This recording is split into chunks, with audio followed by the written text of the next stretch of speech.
Hello, and welcome to another episode of Between Two Pints. I have brought my good friend Topher on to talk about some of his short films. You're a Vancouver filmmaker. Thank you. Also, we played a lot of Dungeons and Dragons together. Absolutely.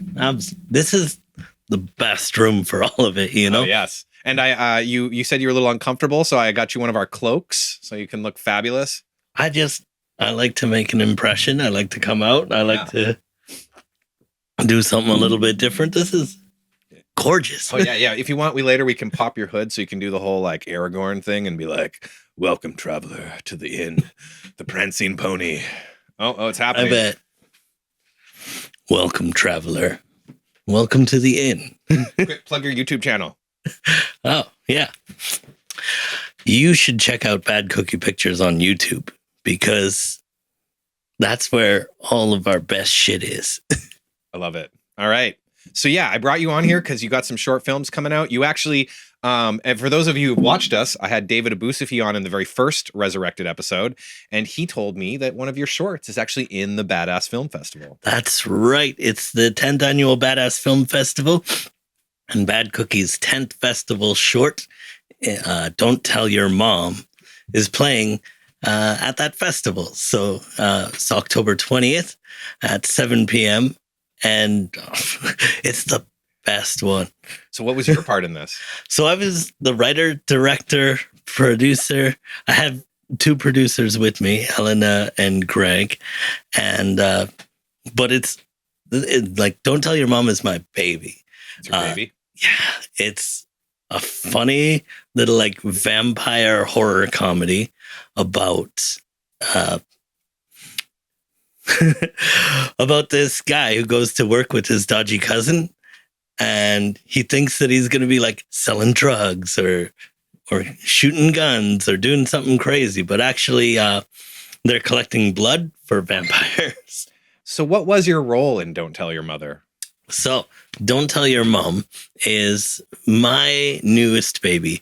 I wrote it, I directed it, I worked with some producers to make sure that it got on the ground, and I birthed it. Really, it's painful. Yeah, a fun kind of pain. You're one of those types. Yeah. So I actually heard a rumor that the esteemed Jesse Inakala is in it, right? I guess he's one of the hosts of Badass. He's one of the hosts of Badass. He made it really big on the Dragon Prince, but I've been working with Jesse for ages. He was on one of my first films that me and Ariel directed together called Paint the Town Red. And he also was in my other film, The Devil and I. Yeah. Which I brought posters. Yeah, we'll throw them up on the screen later. But I've worked with Jesse for ages. He's an absolute professional. He always gets everything I want, immediately. So Jesse's a genius. Also, he was one of the original guests on Between Two Pints. And we were friends from way back where I was trying to get into photography. So he just I'm going to show up dressed fabulously and follow me around and take photos. And I still love those photos. He's one of the legends of Vancouver. I appreciate everything I've seen him do. Yeah, no, the man is a legend. It's funny too. It was great seeing that he succeeded and was on the Dragon Prince and is doing all this voice acting stuff because man, that guy deserves it. That guy hustles. Meant to happen, meant to be. He even our other actor Jesse recommended Mark Elliott to me to bring on as Kyle, and it was incredible. I guess Jesse had been training him, and so when I asked who do you think would play this role really well, Jesse brought him in.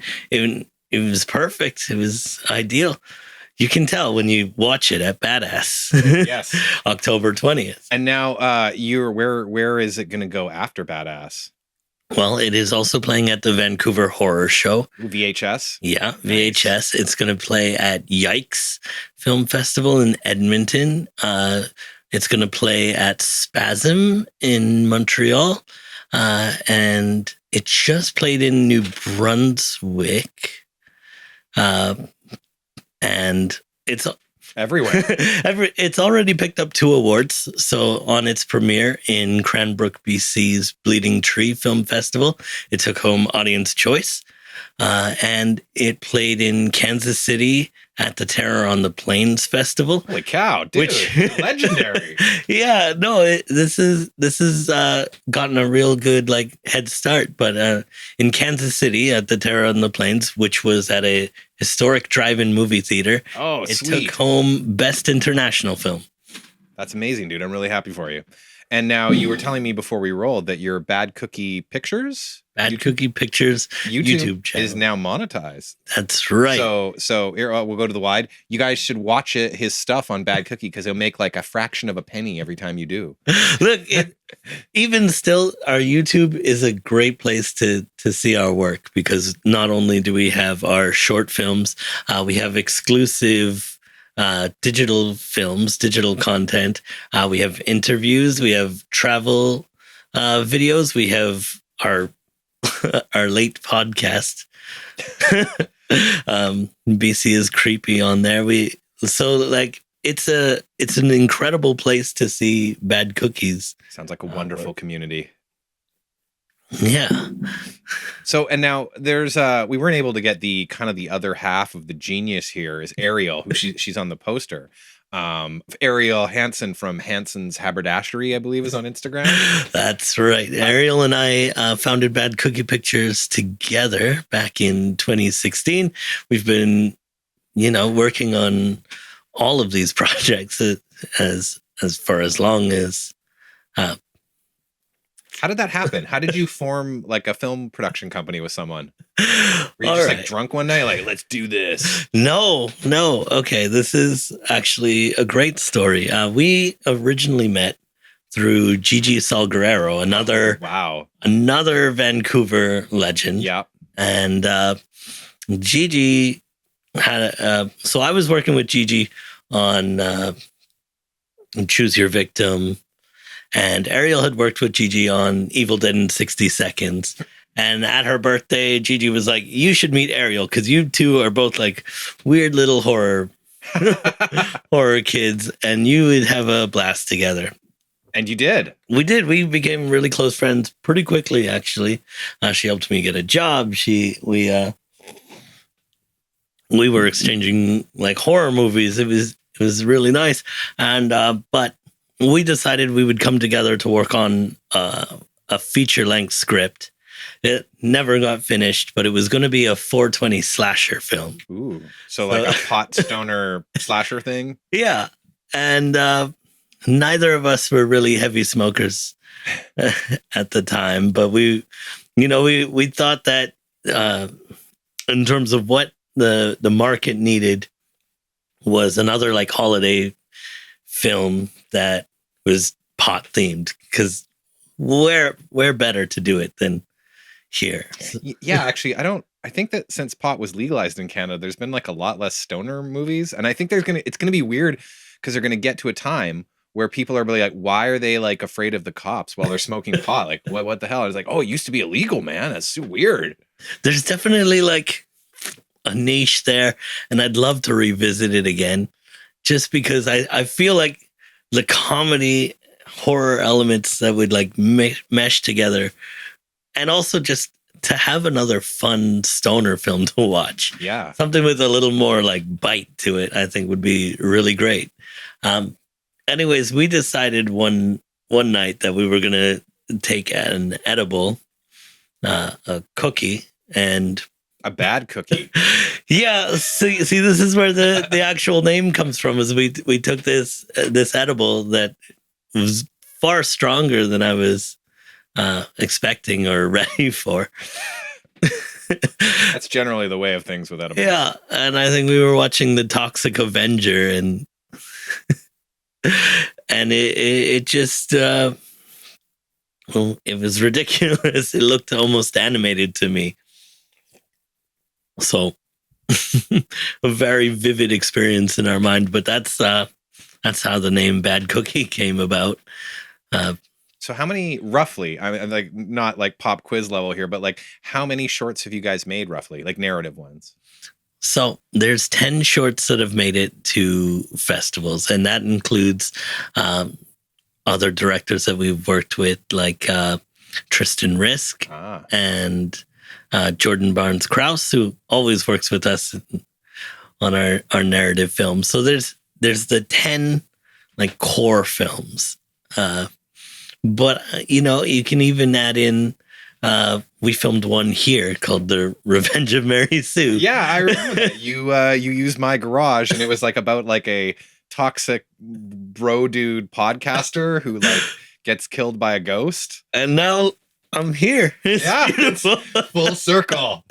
So let's talk about masculinity and the problems that the green pills or whatever. Oh, girls. Yeah. They scare me and stuff. No, they can be, I mean, they can be pretty scary sometimes. Oh, this is a fun one though. It's a really great. I think I wasn't even home for that. I think like I let you guys in and I left or something. You were doing D&D on online. Oh, so I was probably in my bedroom. Yeah. Yeah. Doing my kobold voice yelling and stuff. So it's probably good you didn't see that. But I mean, we needed the space. It was great. No, I mean, that's what this is for like friends to hang out with. But I'll say this is a much more enjoyable podcast than that one. Yeah. Yeah. I think Ariel was the Mary Sue ghost or whatever. Ariel was the Mary Sue ghost, came out and like, yeah. Oh, spoilers. Sorry. Oh, fuck. Oh, ruined everything. So apart from the one that's doing really well, the vampire one, Don't Tell Your Mother, what one is like your favorite, or maybe not the favorite, but like one you like, you remember fondly? Oh, they're all my children. Yeah, I know, but like every parent, there's always like the "I loved you best." Look, my new one is my funniest and probably my best built. I also did The Devil and I with Jesse, which I really appreciate because there was a lot of effort that went into crowdfunding for that project, into organizing. Well, we were organizing 2 short films at the same time. For those who don't know, The Devil and I was part of a compilation called The Bad Cookie Combo. Ooh. So we crowdfunded for this on Indiegogo. Nice. We filmed a video that was kind of a sketch.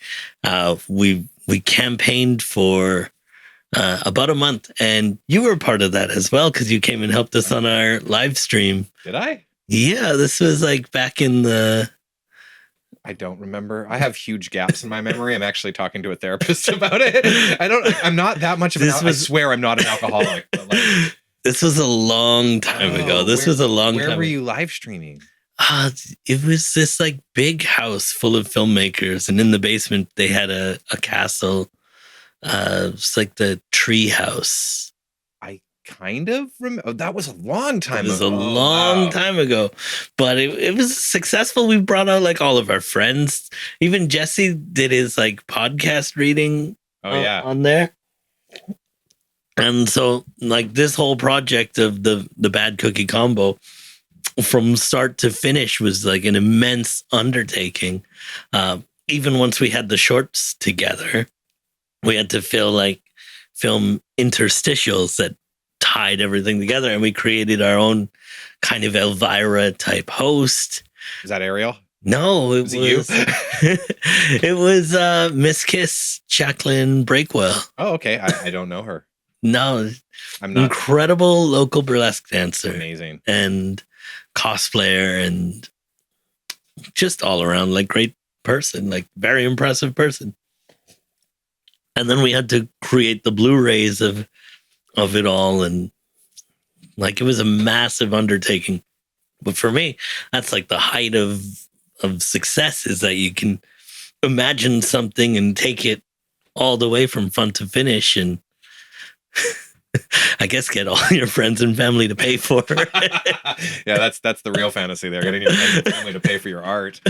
Okay, so I do want to ask some questions because I'm a camera nerd. Of course. So the movie, Don't Tell Your Mom. What'd you shoot on? Come on. No, this is a bad question. I never know. I never know. Who was your DP on it? It was Luke Bramley. Okay. And I'll message him. And Rainer were actually my camera team. I believe they were filming on a Sony. Right. That makes sense. Yeah. Like everybody's hot for Sony after The Creator. Just like it's wild. If it was, we were, if it was Jordan, we would have been shooting on a Blackmagic Pocket. Yeah, but that's what I shoot. I got the Pocket 6K. So it's incredible. It's a great, like for the price point. Dude, being able to just throw like a 1 terabyte external hard drive and it's like, oh, how much footage time do we have? Like 6 hours. All right. Just the immense like flexibility of the footage we've noticed, like when you're color correcting, you can Yeah, I've been trying to move over from Adobe Premiere. They've recently increased their prices. Yeah. But DaVinci Resolve, you get copies of it with every single camera. And I finally learned, I finished 2 or 3 shorts in the last month in it. And it's like, you know, when I load Blackmagic footage into Premiere, it's like, oh, it looks, you know, washed out. I got to find a specific LUT, a technical one to make it look right. In DaVinci, it's like, just tell it it's Blackmagic Pocket footage and beep, it looks fucking great.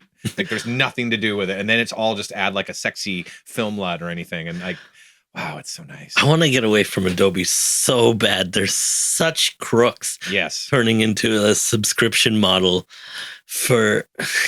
Yep. And it's terrible because I've used Adobe Premiere since I was in grade 7. You know, I learned I can edit on Adobe as if I was like speaking. Yeah, I'm the same. I can. It's so frustrating in Resolve where you're like, this keyboard shortcut that is ingrained into my soul because I've been doing it for 20 years and it's like, I don't even know. And like weird, like it's, but then again, DaVinci has like basically After Effects and Audition built into it with its little tabs. And like friggin' Premiere, it's like, oh, I got to open up a separate program. Oh, I better have the deluxe subscription that's $100 a month now. And DaVinci is so like, it's free. But I'm just so unfamiliar. It feels like I'm in a whole nother like country trying to edit a short. But like, I hate how Adobe treats their customers. Their customers, like the people who keep them alive. They're gonna just take all your stuff and feed it to AI and charge you up the like. I can't. Yeah, no, I actually found my tip is. Do all because you know it's like you said it's almost like speaking. Do your get to picture lock in Premiere a couple times and then export a Final Cut timeline thing and then import that into Resolve and just do all the color and sound in Resolve because that seems to like at least make me confident enough that now I was loading a rough cut in and it was still tough, but at least I kind of understood things and it's just like I think I just need practice. Yeah, no, you do. You just need to and probably like. Not on something super important. like I edited some dumb stuff where I'm like, yeah, I don't care how this goes. This is just like putting some clips together with music and yeah. Normally though, especially for our festival films, we'll bring in an editor. Nice. And on Don't Tell Your Mom, it was Jordan Barnes Krause. Incredible job. Editors are beautiful people because they're underappreciated. I've seen like times where editors don't get invited to like the parties, and it's just not fair. The amount of work they do, alone and thankless usually. Yeah, and look, even as a director, I'm there on set. I'm enjoying everybody's time. I'm making decisions on the day, but that day is like. Where I'm at the most. An editor's day is over the span of maybe a month, maybe several months, maybe, you know, and that's the smallest details have to be looked at. And it's always annoying if the director will go and be like, hey, I need you to fix this little thing. Oh, this is almost perfect. But if you could just like, and then do a whole nother export and upload it to a film just so I can see it. Like it's not fair, but it's incredible. It's much appreciated. So on to the other one is as a writer, you've written these things. What do you? So what did I bought Fade In recently because I was using Celtics. Yeah. I know Final Draft, blah blah blah, Final Draft, but like I was using Celtics and then it wasn't free anymore. Or the free version was so crap. So I got Fade In because there's an Android app, and I'm really happy with that. But what do you use to write with? I use Celtics. Oh, and yeah, I've been using it forever, and I used it back when it was a standalone free like computer project computer oh sorry, that's my Alexa, you can't say that. Okay, it was when it was a free downloadable computer program. Yeah. I was using it. I got really excited when they were finally like, hey, it's online. You can like work with people. You can have it onto your phone and multiple devices. You can move it around. You can watch it like edit in real time. And I was like, yeah, this is amazing. And then they were like, and then they turned into Adobe. I can't stand it. Like they're always taking advantage of creatives. Yeah. But yeah, what I do is I'll like do a project up until I need it, and I'll create a free script on my phone, and then I'll just finish it on my laptop. So there's ways of negotiating with it, but it's definitely not as it was. I would recommend Fade In. I was convinced to buy it, and the one thing that really got me is a one-time fee. Yeah. Which, you know, it's, well, I must be such a friggin' millennial that I'm like, oh, I only have to pay once for this. But there's like it's an $11 mobile app, but like once you've paid for that, it's like updates forever. There's no pay to update or anything. And That's not bad at all. You can wire it into your Google Drive, so that's like where it stores all your scripts. And I think Reg, the guy from Curse of the Cleric, the white-haired actor, he recommended it to me, and I've been really happy with it. Does it export to something that can be pulled into Final Draft, or it exports to everything? Like, yeah, at this point they've all figured out the way, but I'm like 99% sure it exports into Final Draft. All right, that does sound better. Yeah. So Fade In, hook me up with some money. I'll put a link below, but otherwise, they're not that great.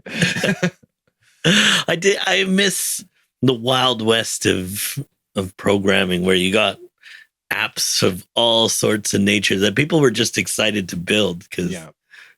And now everything's SaaS. I was actually a software developer about 15 years ago. And I was there when SaaS sort of came about, and all the managers were coming like, dude, have you heard of this SaaS, software as a service? Oh my God, we're going to be able to make so much money. And me and the other programmers looking at it like, I think a lot of the programs we like to use are going to start sucking.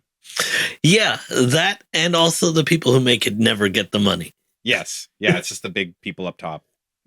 You get paid hourly for all the work you do, and they'll take all of the...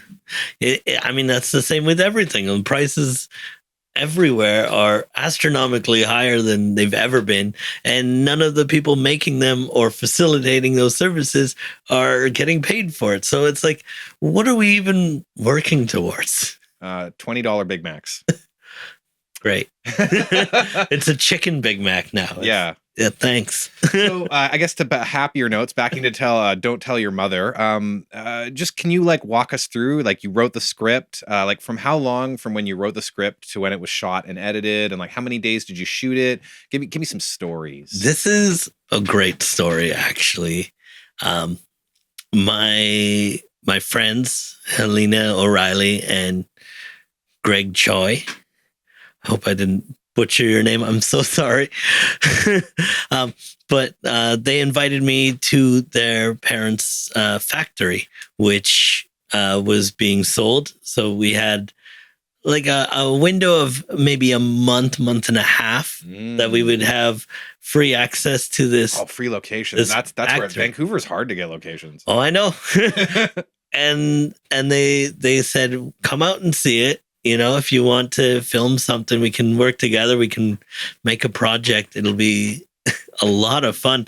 And so I went, and it was actually in a factory right next to a place that I used to work, which was a factory that made CBD dog treats. Huh. So already I was like excited because I know this kind of place. I know this experience. And so it was literally, I wrote the first draft in one night, probably within a week of seeing the location. I went through like 3 drafts and we filmed it over one day, probably about 3 weeks, maybe a month after seeing it. So it moved really quickly. And actually, we were going to film it one weekend, and Jordan, who was going to be our DP and camera person, got an injury, an arm injury. Oh, no. and we had to push. Luckily, uh, we were able to push it 1 week later with no extra problems, and luckily Luke and Rainer came aboard to take on the camera work, and Jordan took on editing, which I hadn't actually facilitated yet. So it actually worked out a lot better that it like came to be this way. And yeah, I kept people till too late in the morning, and I still regret that. But we got everything shot in one day. Yeah, that actually sounds a lot like a short we did, The Power of the Wingman, and it was like we got access to a western town out of town, and then like yeah, just like all this stuff piled up, and it all came together really amazingly, but it ended up being a 15-hour day, and it's like to this day I'm like, man, don't like I was talking about a project I want to shoot in the near future that's based on Garth Marenghi, and it's Yeah. like we don't want days to be longer than 10 hours, and those last 2 hours should probably be sitting around drinking beer, like talking about how great the day was, not like hard work. Well, Ariel and I filmed a new one 2 weeks ago, Oh. and literally 8 hour days, and it's been so pleasant just to like be able to feed people, get them out, have like a really good 8 hours. It's social to be on set. People are enjoying the project, and at the end of it you get to like appreciate the thing you've made together. And for our sets, it's always been about that. It's always been, who are the people that we like to work with? How do we make this the like best experience for them that we can possibly do? Make sure that everybody's fed, make sure that we drama is dealt with. Is strictly on screen. Strictly on screen. Yeah, but like, if you're enjoying it, the films that you make are infinitely better, and you can tell when a film was really shit on set. Yes, you can. And you can tell when the people there were like enjoying it and having a great time. And I'm proud to say that Don't Tell Your Mom was a great, enjoyable set. That's really, yeah. This is all like me and my friends. A lot of us, like the film industry isn't doing so great professionally in Vancouver, and so my buddies and I were like talking about this Garth Marenghi knockoff, Lance Thunder. And that's all of what we just said is that like we don't want to, we call it LARPing as a film set. We don't want to be all like pretending we're like a proper this and that. It's like, we want to like jam like musicians and not have these maybe 10-hour days because we're gonna have armor in the woods and whatever. There's lots to do, right? Yeah, but like not like no one's like coming home at the end of the day like crying in their car, and like it's just like I kind of want to move away from like one thing that really ruined making standard action is we started trying. I got really ambitious. I'm like, oh, it's gonna start and it's like, man, it just ruined a lot of days where it would have been a lot of fun. If like we were just having fun and shooting stuff, and like our food was getting paid for by fans.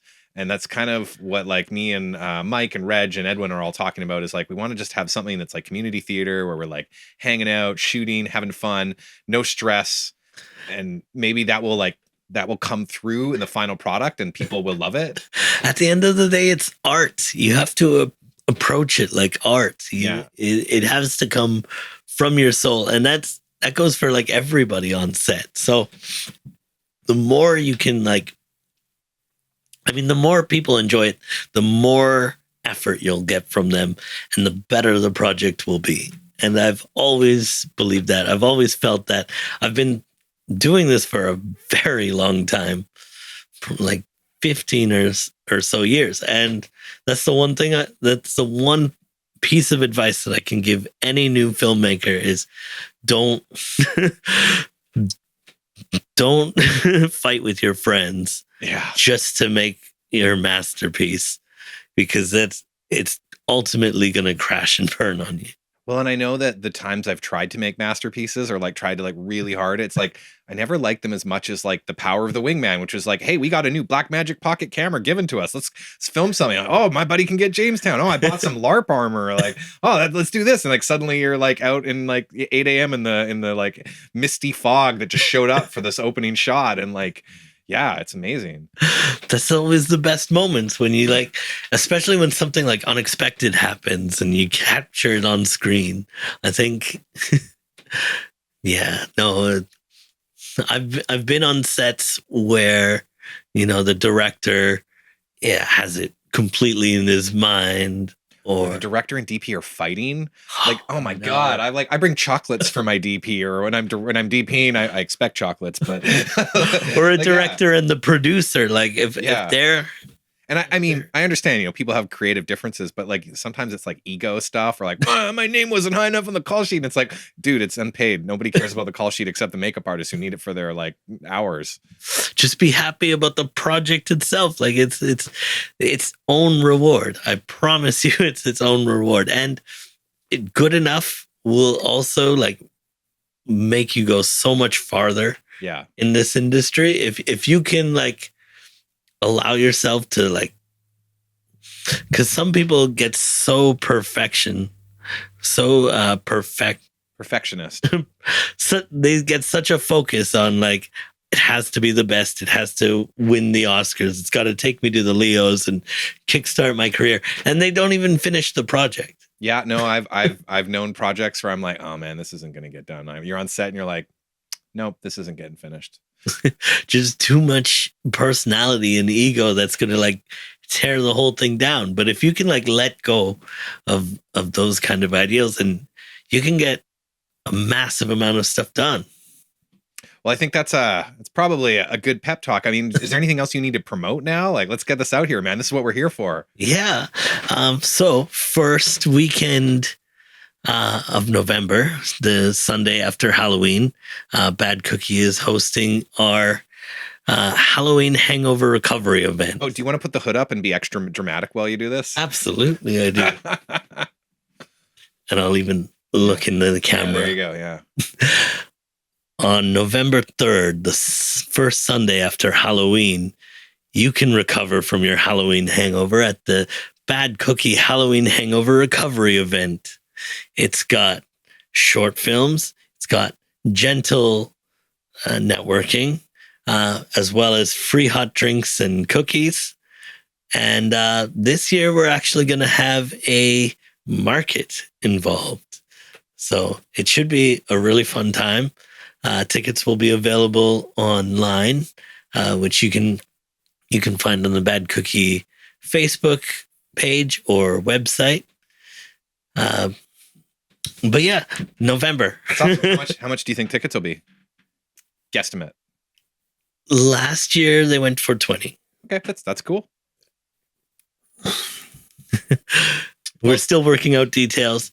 We're still working out the filmmakers who will be there. But last year was a really pleasant event.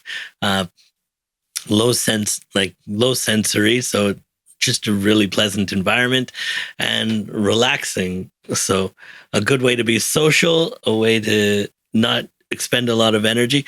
It's something that we started when we realized like our Halloweens are really busy. Yeah, no, I can guess that with you guys. I mean, I mean, we make it to the festivals as much as we can. I like to go to a lot of haunted houses. You see a lot of people who come to socialize with you in October because you're excited about it. But like, eventually, you just need to relax, and that's what this event has always been about. Hey, I saw on Facebook you were looking into like a ghost hunters thing Saturday night. Did you go to that? No. Oh, yeah, I've been adding all the events that I think are cool onto my Facebook so I can actually figure out like what I want to do in October. I missed that one, but hopefully like because it was cool, right? Yeah, no, I David Abusifi, our previous guest, dragged me out to Weezer, so I was like, I can't really. I think I'm gonna go to this instead. But, yeah, I did actually last year go to a ghost hunting event at the Roetti House Museum, where the ghost hunters came out, showed their equipment, showed how they like use it, how it works. The Roetti House is a restored Vancouver house from the 1900s, maybe the 1800s, with a lot of like dark stories. So that it's actually like quite a bit of evidence that it's haunted. Or at least some bad stuff's gone down there. Yeah, well, definitely some bad stuff. Like one of the daughters of the family that lived there was a nurse that was murdered by one of her patients. Oh, that's tragic. I have a lot more of those stories. Well, I think you can save that for after we cut the cameras. I don't want to bring everybody down, but Topher, thank you so much for coming out today and being one of my first few victims. Thank you. This has been a real treat. Yeah, we'll get you and Ariel out to do a proper interview when I'm ready to deal with 2 victims at the same time, and I'll see you at D&D at David's. See you at D&D.